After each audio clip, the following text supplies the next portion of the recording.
So it has been a while without any Madden content on my channel, but hey, better late than never, right? I'm bringing this to you.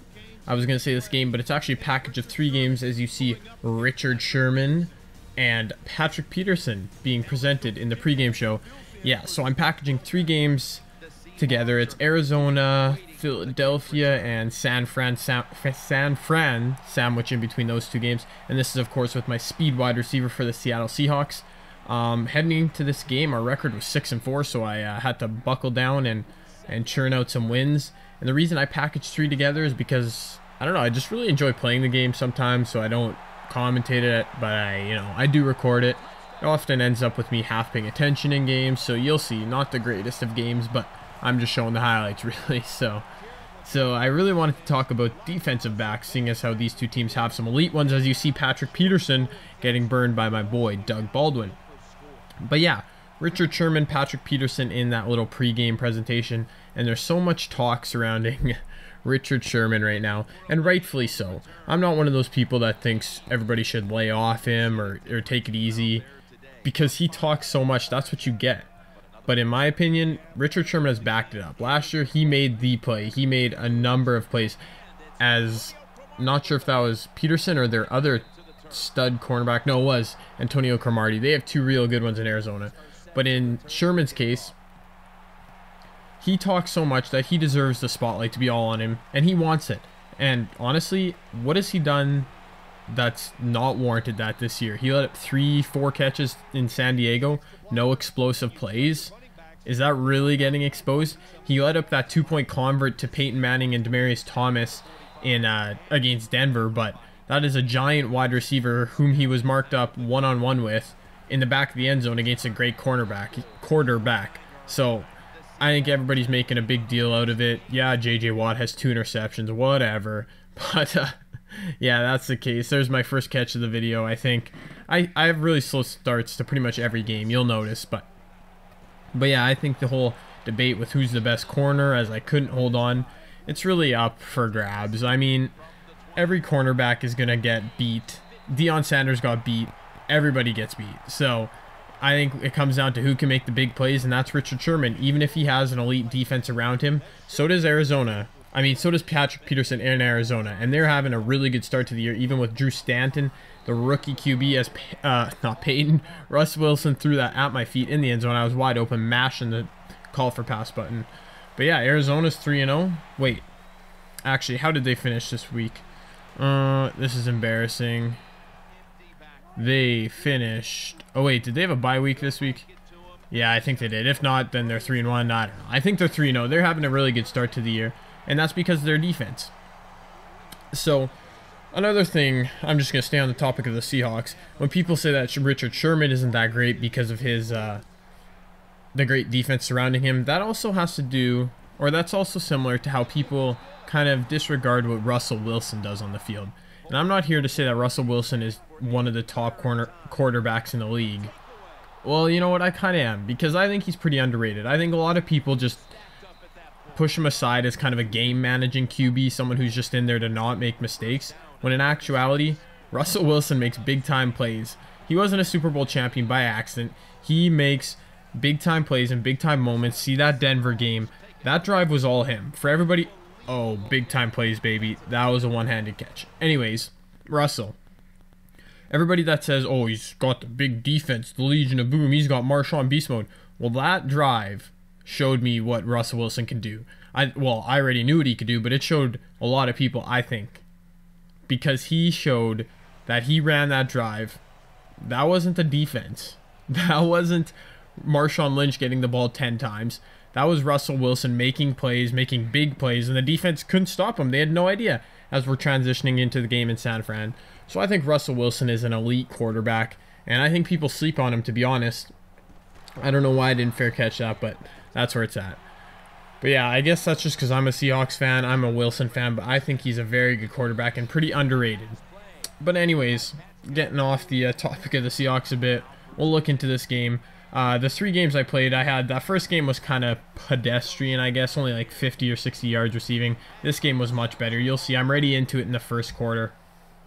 And I'm still learning the game in terms of not making Russell throw interceptions. I think there's probably one a game where I do, but we really struggle when it comes to the red zone. Here we go.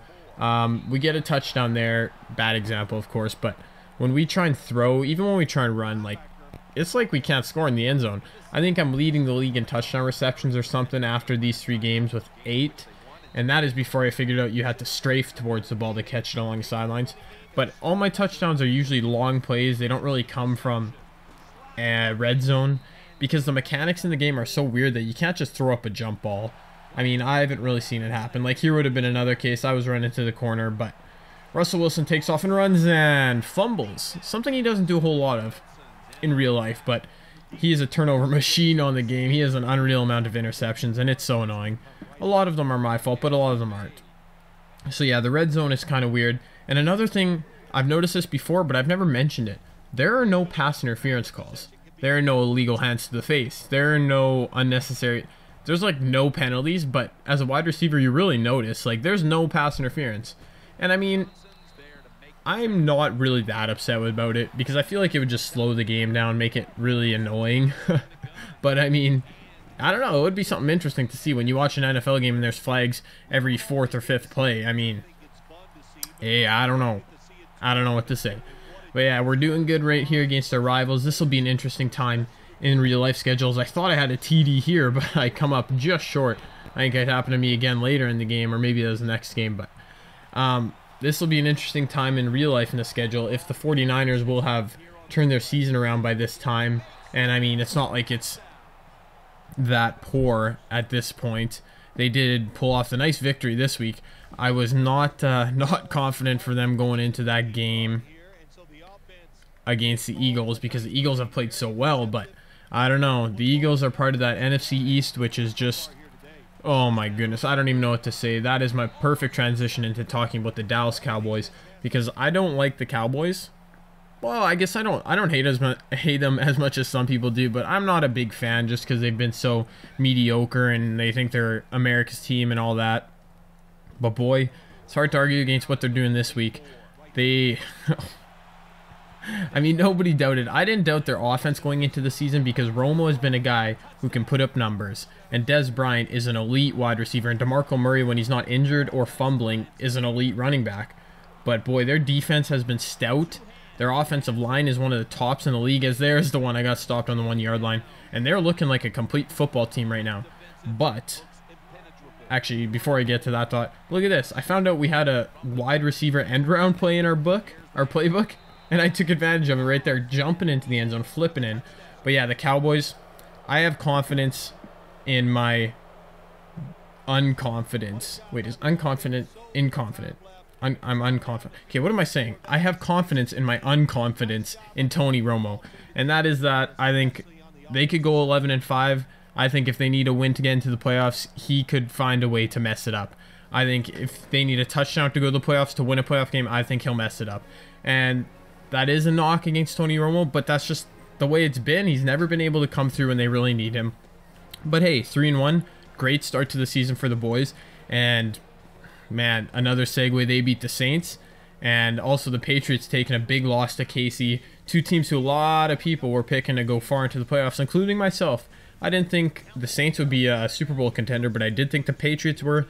But both quarterbacks there, Drew Brees and Tom Brady, struggling by their standards. As what kind of jerseys are the Eagles wearing? That's so weird. And we're off, not on the same page on that first throw. Not at all. But yeah, two contenders at the very least are struggling. I mean, the Patriots just have not looked good whatsoever. They are 2-2, but they're lucky to be 2-2, I think, at this point. And the Saints 1-3, just awful. Jimmy Graham needs to smarten up, I think, and get more involved in the plays. He's just kind of out to lunch, it seems like, half the time.